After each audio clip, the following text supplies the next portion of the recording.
Hey everybody, Jeff Armstrong here with Red Oak Roofworks. Today we're out here in Liberty Hill, Texas, and I thought I'd just walk you through some components of a roof.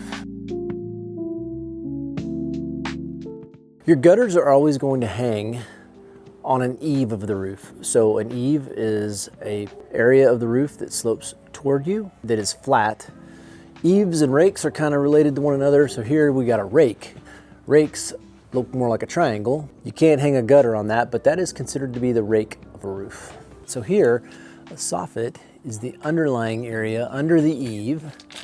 And as you can see here in this house, what we have is a perforated soffit. There's little holes there, and that allows air to get into your attic for proper ventilation. Ventilation starts at the bottom, at the eave, and hot air obviously rises and goes out the top. So this house happens to have perforated soffit. So a soffit is the under eave portion of your roof system. And then right here, this area right here, this is roof to wall flashing. You've got the metal that goes up into the brick, and then it goes underneath the shingles. This area right here, along this rake, okay, so this is a rake as we've discussed.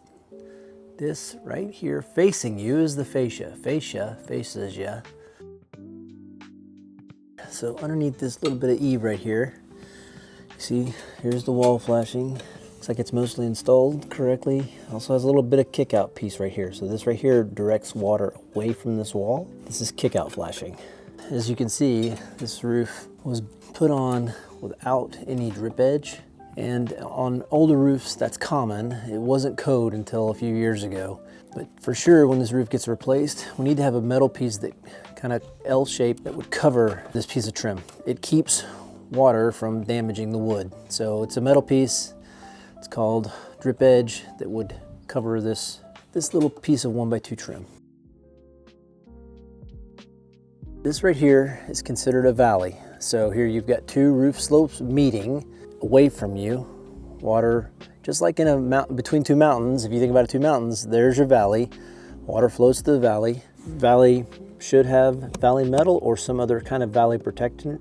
There's also a valley on this side. Both of them lead up to a ridge. That's a ridge right there. And this is a ridge over here. So it's always a good idea when you're getting on the roof to go ahead and put your ladder in an area where you can walk up the valley. It's the safest area. Okay, this ridge on this roof has ridge vent. So where we talked about the vents down on the soffits of the house, underneath the eaves, there's air intake there. Hot air rises and comes out the ridge vent. To the right of this valley, right here, what we have is what's called a hip.